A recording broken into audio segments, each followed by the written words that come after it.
Hi all and welcome to today's episode of FotoFocus on Dantay TV. Thank you so much for bearing with me since I started work and have been really lazy and haven't had much time to make videos for this channel. And yes, I'm actually outside my outdoor living room at the moment, and we're getting ready to do a photo focus, which is going to be awesome because I've had a lot of requests as to how to do this type of photo shoot. This is called floating photo shoot. It's a floating photo shoot. So what we have to do is actually, it's not the same as jumping photos. Like you can do the random Toyota kind of jumping photos. It's not the same as that. This needs to have no blurriness in the photo. So what you need is really good lighting. I wanted to go outdoors, but the weather in Melbourne is actually really bad right now. It's about 10 degrees, raining all the time. So what I've actually got is my living room, and I'm going to try and do some nice floating shots and tell you how to do them as well, so that you can try in your house, outside, whatever. What you need is firstly your camera, of course, a DSLR with a fast shutter speed. A camera with a fast lens would be great. A prime lens. Oh, it's getting a bit windy. Also, you need good lighting. So right now we've got some good glary lighting, and I've also got my softbox on, which is to the left of the camera, but you can't see that right now, of course. But yes, and I'm going to try and do some floating shots here. So what you have to do is actually switch your camera over to time value, so TV or S on Nikon, and TV on Canons, and similar on the other DSLRs. And what you actually have to do is set that to a fast shutter speed. So what you can either do is set it on that or choose sports mode on your DSLR. You may need to bump up the ISO if you don't have good lighting. So if you have bad lighting, which I kind of have bad lighting because the sun's coming in and out, so I would have the ISO at about 800. If you have really dark lighting, maybe 1600 and above. If not, if you have good lighting, like the previous photos that some of you have seen, which I will show you guys, which should be on the screen right now.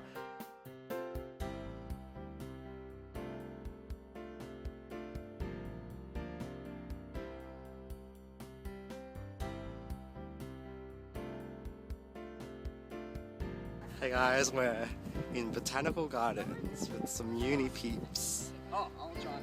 And we're taking some flying shots. So we look like we're flying, even though we just do a little jump and take a photo. Yeah. And we got other vlogger Cat heading this way. Oh no! The lighting was amazing. So we had the ISO at 100 and shutter speed at about 1 over 400.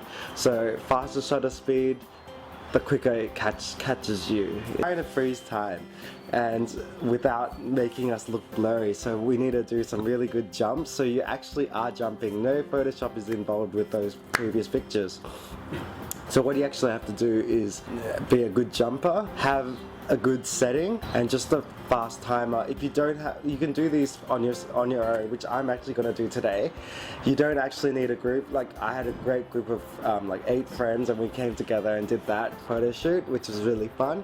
But you can actually do this in your own living room by yourself with a tripod, of course, or something to put your camera on.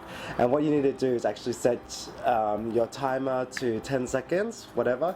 Let it flash at you, get ready. At that 10-second time, you actually have to make that jump, and hopefully it will turn out. And hopefully this will turn out, so I'll give it a go and hope you guys like it.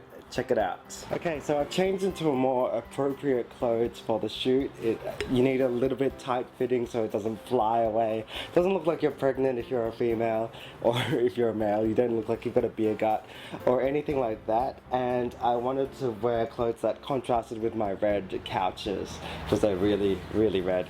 And yeah, so what I've got is a couple of props. Another warning, if you have really long wavy hair, or if you're like mine, it's a bit blows all the way, just use a lot of hairspray or use props like a hat or something like that and just tie your hair up or whatever.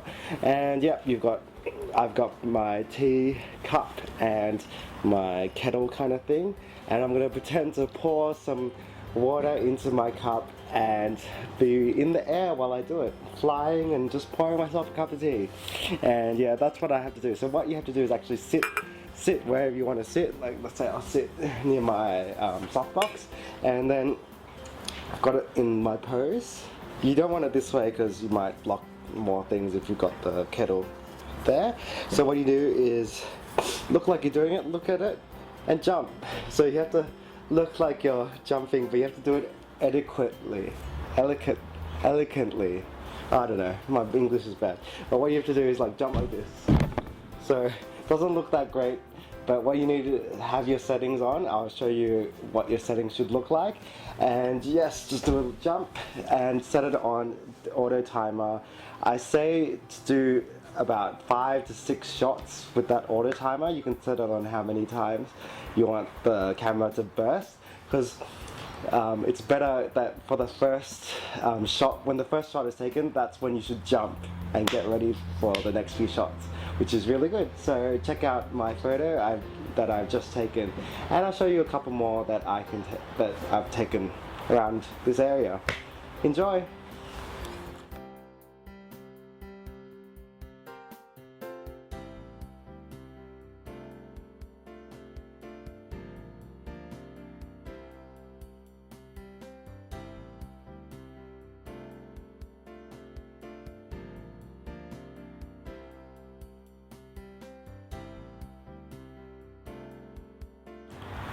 Okay, so I really hope you've enjoyed my short photo focus as to how to do floating photos, and I really hope you've enjoyed that, and I hope you can try it out yourself.